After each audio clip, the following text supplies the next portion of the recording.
Can you hear us? Oh, good. Good. We are so grateful you've all gathered together. We are so grateful for your commitment. Suntem atât de recunoscători pentru dedicația voastră față de această misiune, că v-ați adunat în acest scop. When Ronella reached out and asked us to connect with you today, I got really excited because it's been so long since we've seen your beautiful faces, and we have so much we want to share with you. Când ne-a contactat Ronella și ne-a rugat să intrăm astăzi în conexiune cu voi, ne-am bucurat foarte mult pentru că a trecut multă vreme de când nu ne-am văzut și ne-era dor de fețele voastre și avem multe de împărtășit.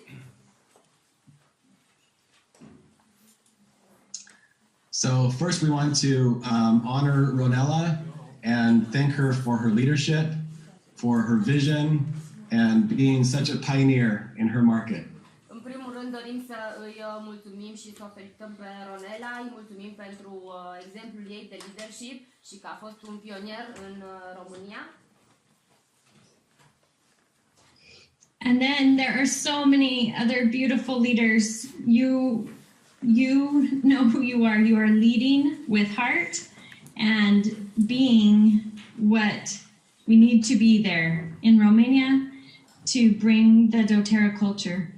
Și alături de ele mai sunt și alți lideri minunați pe care îi cunoașteți și toți conduc cu inima și conduc și construiesc această oportunitate în România, transmit mai departe această misiune. We are, all of us, part of a revolution. We get to take healthcare and fix it from the bottom up. Instead of changing laws, we get to change people and how they take care of their health. Facem cu toții parte dintr-o revoluție actuală. Luăm sistemul de sănătate și modul în care avem grijă de noi, ni-l asumăm și învățăm cum să facem noi asta, noi înșine. Și să învățăm și pe alții. In Romania, you guys are already leading almost all of Europe in empowering homes with these oils and these tools to make their life better, right? And that's so amazing. You guys are amazing. Us, amazing doTERRA corporate. It's incredible. Și în România în doTERRA a dovedit că este un lider în Europa cel puțin și nu numai, că s-a dus vestea, prin modul în care împărtășiți uleiurile și împuterniciți fiecare casă, fiecare familie să aibă aceste uleiuri mici, acești mici vindecători în casă. Natalie and Andy, hi. We are going to stop our webcam because the signal is so poor that we can hear you badly. So we are going to stop our camera, not yours, our, okay? And we are going to see and hear you, and you are going to hear us, okay? Okay. Okay, thank you. Sounds great. Și să vă opriți wireless-ul dacă mai aveți pornit. So Natalie and I have the privilege of attending doTERRA's leadership events. I went to Atlanta and we both went to San Diego, and it was so exciting to hear all the announcements and be part of leadership. Natalie și cu mine am avut oportunitatea să participăm la evenimentele de leadership. Eu am participat în Atlanta și amândoi am fost în San Diego și am putut să beneficiem de toate informațiile de acolo și este foarte bucurător, entuziasmant.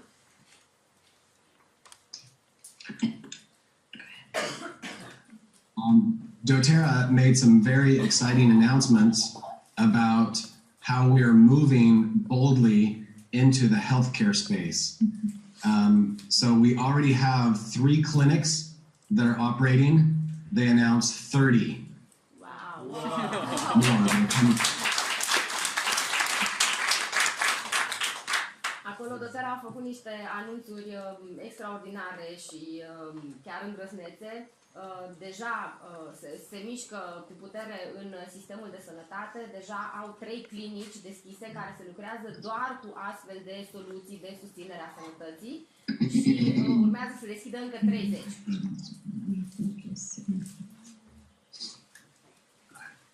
And what we think is significant is that this is not a movement just for the US. This is a movement that is beginning in the US. And we have already had talks with Tamás, the doctor from Hungary, and others, and things are already beginning to open up for your area there in Europe. Și lucrurile acestea sunt extrem de entuziasmante pentru că ele încep acum aici în Statele Unite, însă vrem să se treacă peste tot în lume. Deja am vorbit cu medici din Ungaria și din echipa lui Cory și din alte părți. Deci vor să se deschidă astfel de clinici în care și în zona noastră. This is a slide that Dave Sterling showed when he announced the growth of the healthcare initiative. Acesta este slide-ul pe care Dave Sterling l-a afișat atunci când a anunțat această mișcare în creștere în sistemul de sănătate. Și zice pe slide, dacă cineva își dorește sănătate bună, optimă, trebuie în primul rând să se întrebe dacă este gata să renunțe la motivele pentru boală. So if we want to be healthy, we must first ask ourselves if we're ready to give up the causes of our illness. This is the only way that we can gain true health. Deci, practic, traducerea este că dacă cineva vrea să beneficieze de sănătate optimă, trebuie în primul rând să se întrebe dacă e gata să renunțe la cauzele îmbolnăvirii lui. One of the things that doTERRA is doing is creating a model of health insurance that goes with these clinics so that you pay a monthly membership fee and that gives you access to a whole team of holistic doctors. Un alt lucru pe care doTERRA îl face este o inițiativă de a crea un sistem de asigurare medicală în aceste clinici în care, practic, contra unei sume, un membership lunar, unei sume lunare, ai acces la acest sistem de sănătate holistic în care vei fi tratat de către medici de medicină holistică.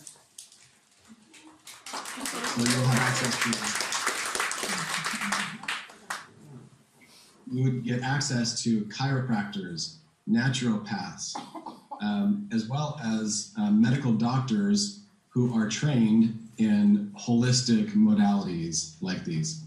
Și în astfel de centre veți avea acces la chiropracticieni, la naturopați, la medici de medicină generală, dar care sunt deschiși către soluții alternative, sunt practic o medicină holistică.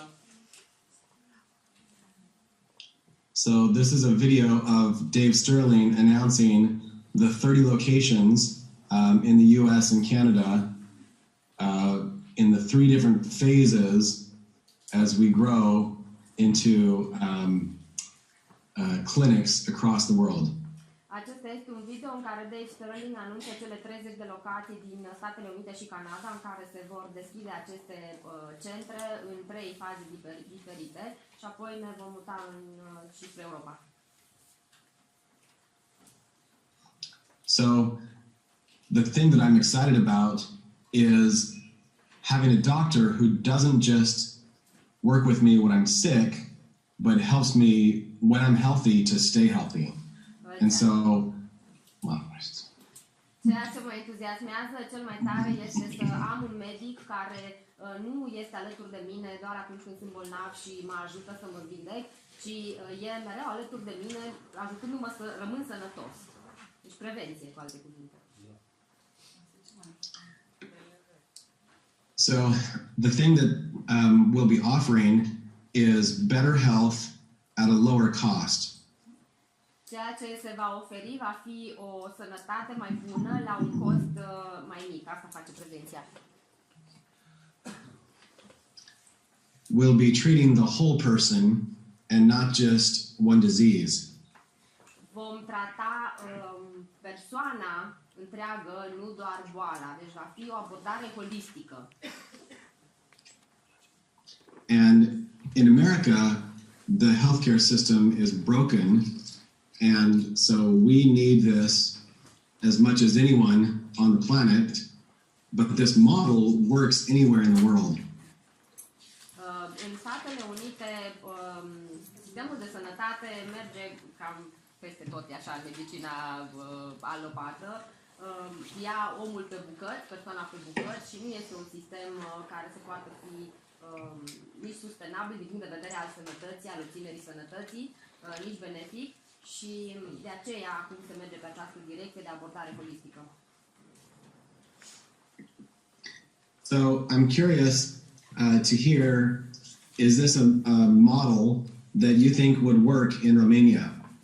Și acum aș vrea să aud de la voi dacă voi credeți că acest model de abordare holistică este ceva ce ar funcționa în România.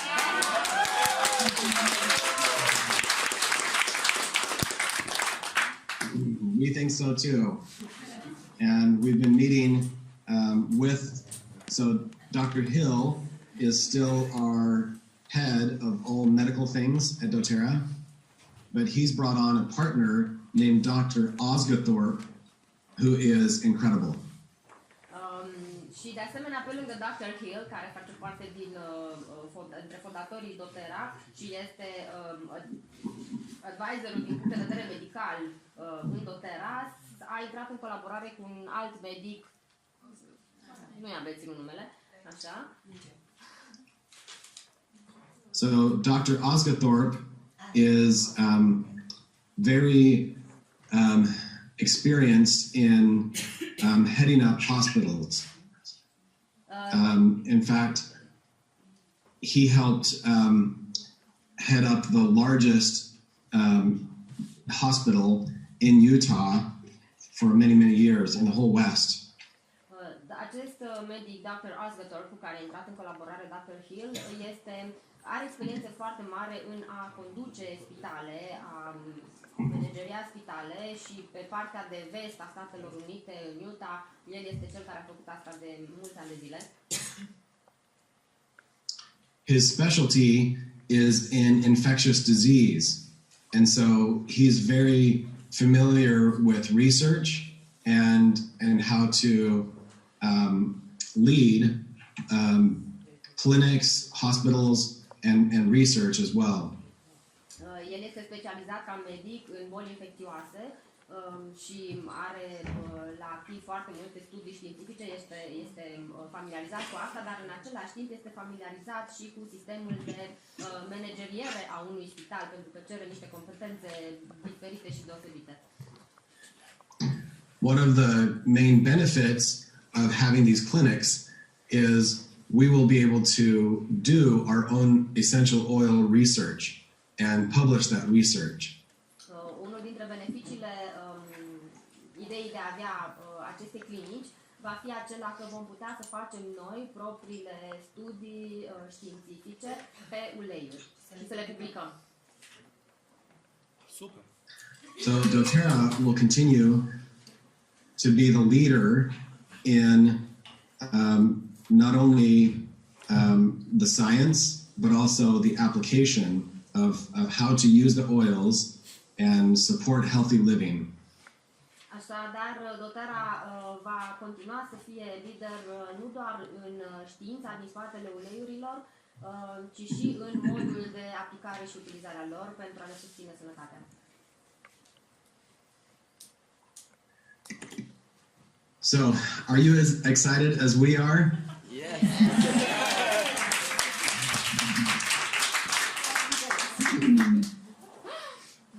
We think it will be a blessing to lots of people all over the world. So it's amazing to see that we are part of not just empowering that home on a really basic level, but that what we are doing can be a part of something even more. Noi credem că această inițiativă va fi o adevărată binecuvântare peste tot în lume și vine chiar mai mult peste ce făceam noi, fiecare în parte, împuternicind familii să-și asume propria sănătate. Vine cu acest sistem organizat în sănătate care ne va ajuta. Corey Lindley gave an awesome presentation on how doTERRA is different and why we are the leader and will continue to be the leader in the essential oil market. Corey Lindley a ținut o prezentare extraordinară despre de ce doTERRA este un lider și va continua să fie lider în domeniul uleiurilor esențiale. He showed this graphic of how most other companies get their essential oils. Și ne-a arătat acest grafic legat de modul în care majoritatea companiilor își produc uleiurile. Usually a farmer sells their crops to a distiller who then sells it to an in-country broker, a middleman, who is often a perfumist, and they sell it to a US broker or a European broker or perfumist who sells it to a company who sells it to their customer.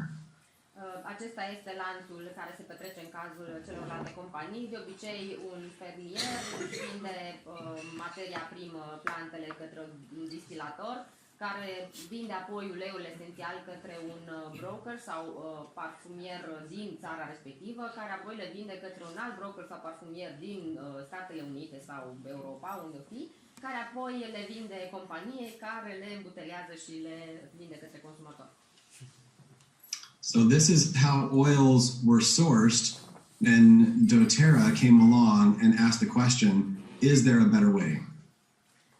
Și aici a intervenit doTERRA și și-a pus întrebarea dacă poate să existe o metodă mai bună legată de sursele pe care ne bazăm atunci când ne asigurăm materia primă și modul în care ajung ele să devină uleiuri și la consumator. And doTERRA realized that if we worked directly with the grower, then we could give them more money and we could get a better product by training and helping them do the right things.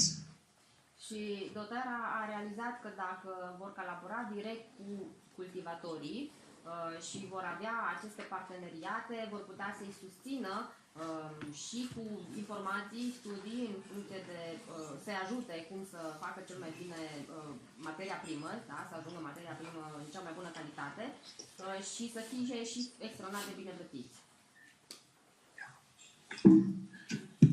So, this slide shows how doTERRA sources their essential oils. Acest slide ne arată modul în care doTERRA își procură sursele de uleiuri. Își asigură. Notice how much shorter the path is to the consumer. Remarcați cât de scurt este parcursul până la consumator. Because doTERRA works directly with the distiller and the farmer, we can help them improve the quality and we can give them more money than they were earning in this model. Pentru că doTERRA lucrează direct cu cultivatorii și cu distilatorii, întrerupând sau renunțând la orice alt fel de intermediari, își asigură calitatea produsului și faptul că poate să-i plătească corect pe aceștia.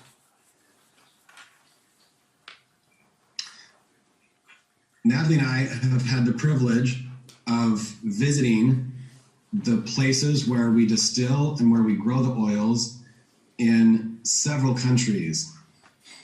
Natalie și cu mine am avut privilegiul să vizităm distileriile și fermele unde sunt cultivate și obținute uleiurile în mai multe țări. We've been to Haiti, Guatemala, Nepal, Bulgaria, Ghana, Kenya, any others? And Italy. toate acele țări și am găsit. It's okay. So we have loved the journey of working side by side with these beautiful farmers and their families to see just how much doTERRA is changing their lives. Și ne-a plăcut foarte mult această experiență de a munci cot la cot cu fermierii respectivi și să vedem cum munca lor și a distilatorilor schimbă viața tuturor oameni.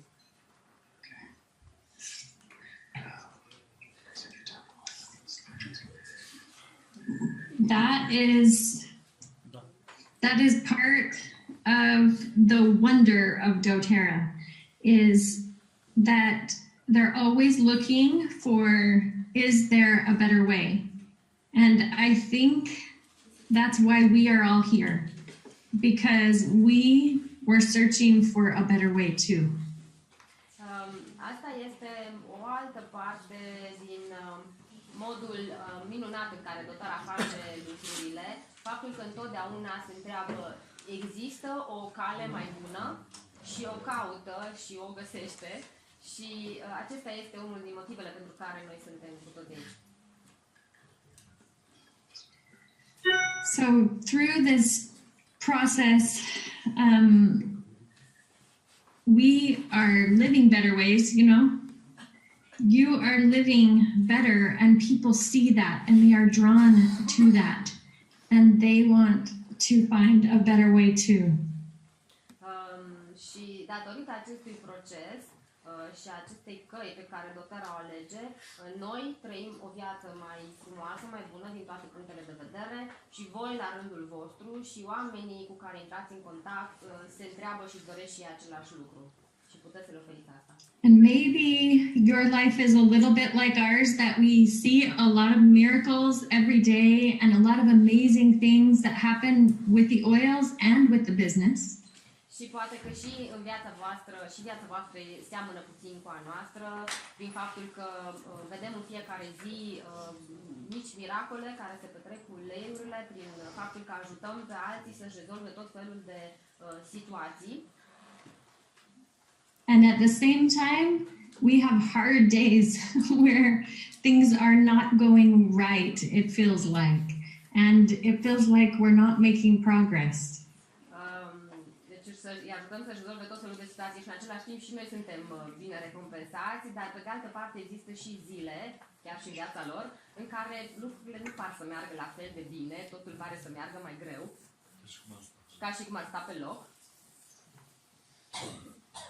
So, welcome to leadership. Leadership.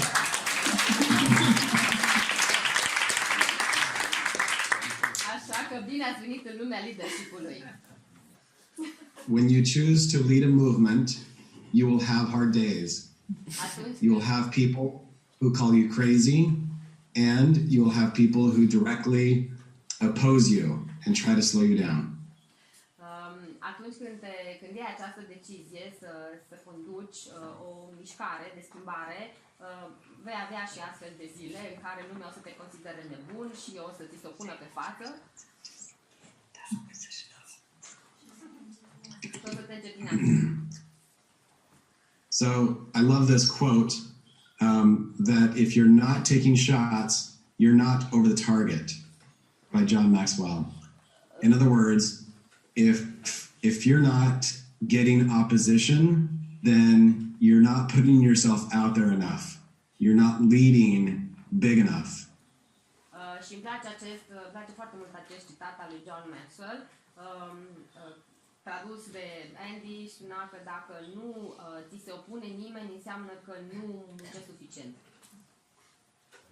Nu te pui suficient acolo ca țintă. The good news is that when you have hard times and when hard things happen, you don't have to pretend like your life is perfect. Vestea bună este că atunci când treci totuși prin momente din acestea mai grele, când lucrurile se întâmplă mai greu, nu trebuie să pretinzi că totul este bine și frumos și roz. Perfect. In fact, people love it when you're very real and authentic and vulnerable. De fapt, oamenii din jurul tău iubesc când văd la tine că totul se petrece real și ești autentic și vulnerabil. We may impress people with our strengths, but we connect with people through our weaknesses. Un alt citat extraordinar este: putem să impresionăm pe oamenii din jurul nostru cu forța noastră și calitățile noastre, însă ei se conectează la noi prin slăbiciunile noastre. We do this in so many ways in doTERRA because we talk about health issues, right? Și facem asta prin atâtea moduri în doTERRA pentru că vorbim despre situații de sănătate. We talk about, we had this health issue and it was very hard and this is what we did to solve it, right? And that helps other people connect to us in our weakness, in our pain. Și asta în doTERRA ni se petrece tuturor și vine natural, pentru că de obicei dăm exemple din viața noastră, a familiei, a prietenilor noștri și spunem: am avut această situație de sănătate, această problemă și am făcut chestia asta și ne-a ajutat. Și asta îi ajută pe oameni să se conecteze la noi, să relaționeze cu noi, pentru că își regăsesc exact aceeași problemă sau slăbiciune.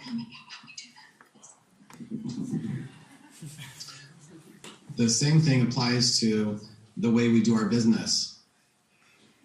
Același lucru se aplică și în modul în care facem afacerea. There's no need to pretend like the growth of your doTERRA business has been perfect and effortless. Nu este necesar să pretinzi că modul în care ți-ai construit afacerea și ai ajuns la succes a fost perfect, fără nicio greutate. Or that, and you don't have to be perfect. Și nu trebuie să fii tu perfect. I love this quote. There's no need to be perfect to inspire others. Let people get inspired by how you deal with your imperfections. Și un alt citat preferat este că nu există această nevoie, necesitate de a fi perfect pentru a inspira pe alții. Lasă pe oameni să fie inspirați de modul în care tu administrezi lucrurile, greutățile prin imperfecțiunile tale. Nu, prin modul în care, să fie inspirați de modul în care tu gestionezi imperfecțiunile tale. So my invitation to you today is to give yourself permission to be imperfect, to love yourself anyways. Așa că invitația mea pentru voi astăzi este să vă dați voie să fiți imperfecti și să vă iubiți oricum sunteți.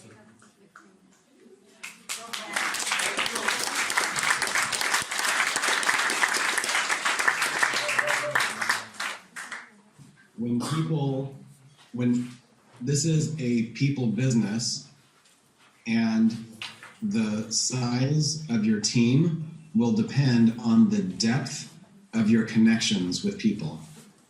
Aceasta este o afacere a oamenilor și mărimea rețelei voastre depinde de profunzimea conexiunii pe care o aveți cu oamenii din rețeaua voastră. Cu oamenii din general. So, if you allow yourself to be imperfect, you will actually connect more and more deeply with more people. Așadar, dacă vă permiteți să fiți imperfecți, veți ajunge de fapt să vă conectați cu mai mult și să vă conectați mai profund cu mai mulți oameni din echipă.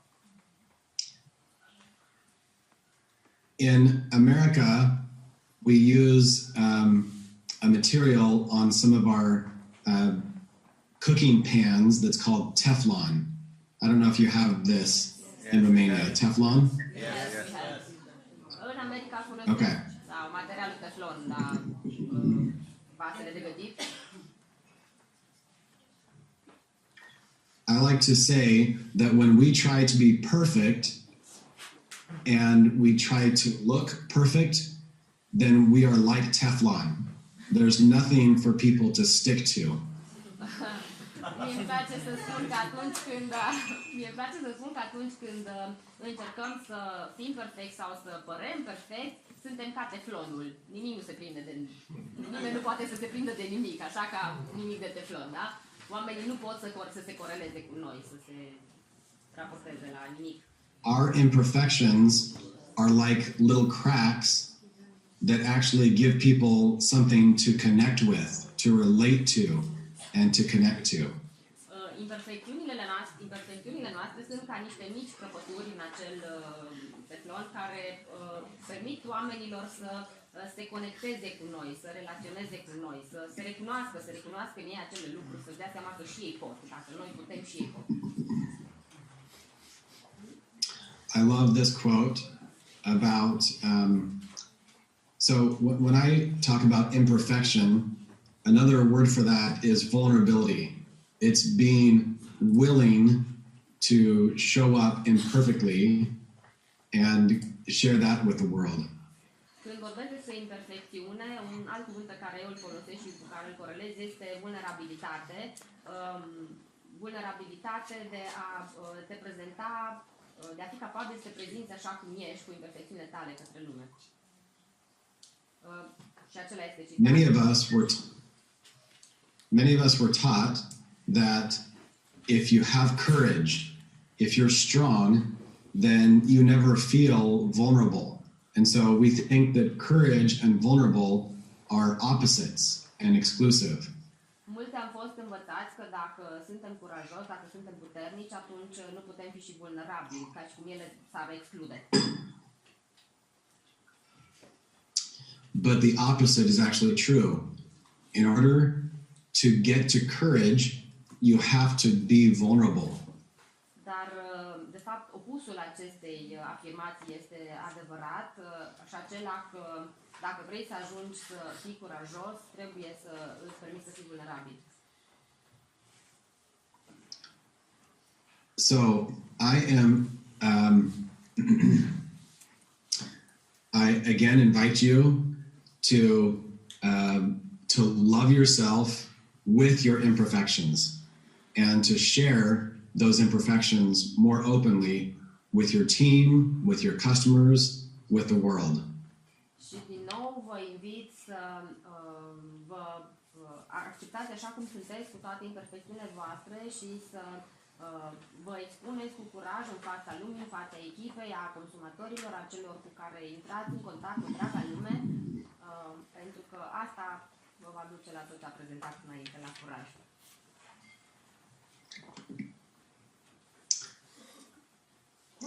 And I will finish with this quote by Theodore Roosevelt.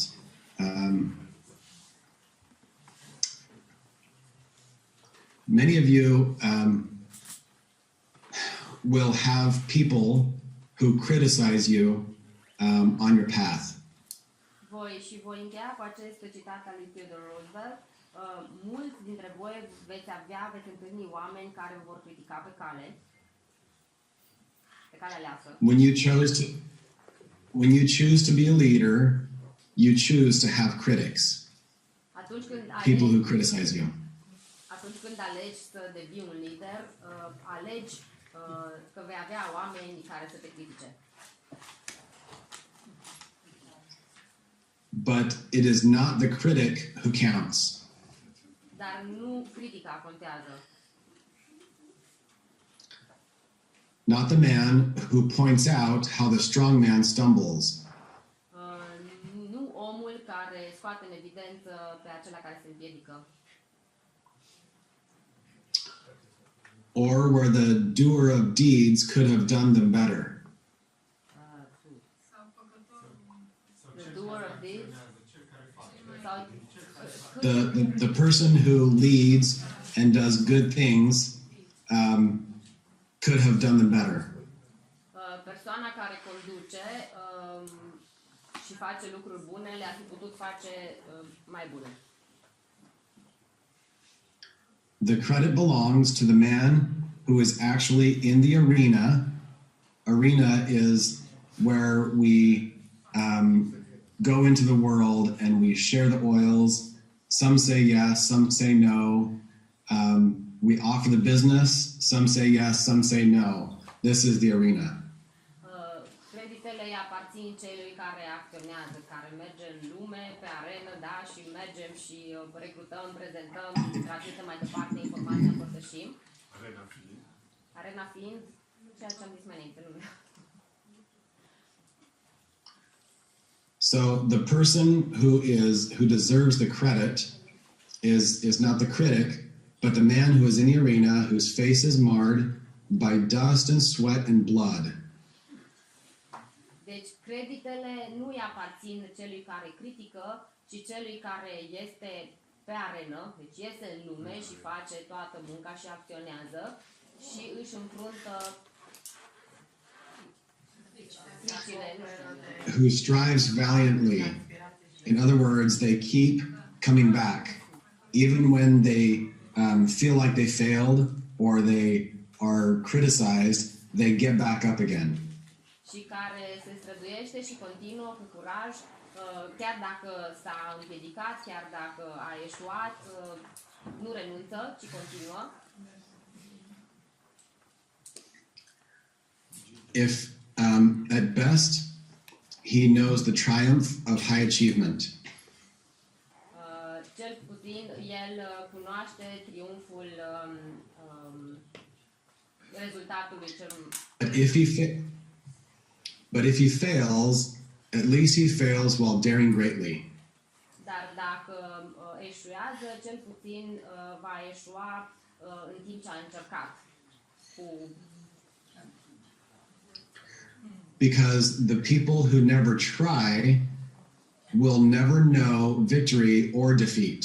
Pentru că acela care nu încearcă nu va cunoaște niciodată nici victoria, nici înfrângerea.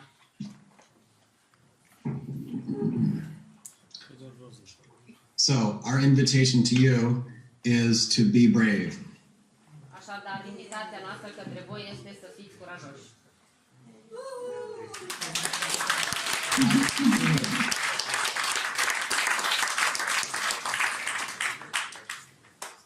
Have courage even after you've had a hard day and many people have said no. Să aveți curaj și atunci când ați avut o zi grea și mulți v-au spus nu. Be willing to get your face a little dirty and pick yourself back up again because we have a world to change. Fiți dispuși să vă murdăriți puțin, să eșuați puțin dacă se pune problema la modul acesta, dar să vă ridicați de jos și să continuați să faceți ceea ce v-ați propus, pentru că la modul acesta vom schimba lumea. There are people who are praying for solutions that you have. So be the answer to their prayers. Există oameni care se roagă pentru soluțiile, să primească soluțiile pe care voi le aveți, așadar fiți răspunsul la rugăciunile lor.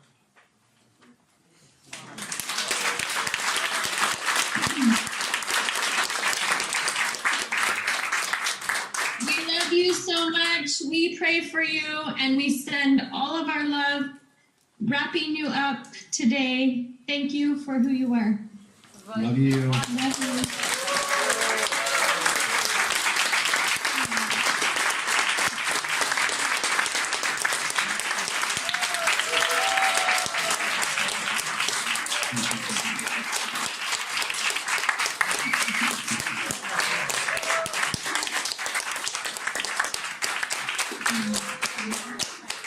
Thank you. Thank you.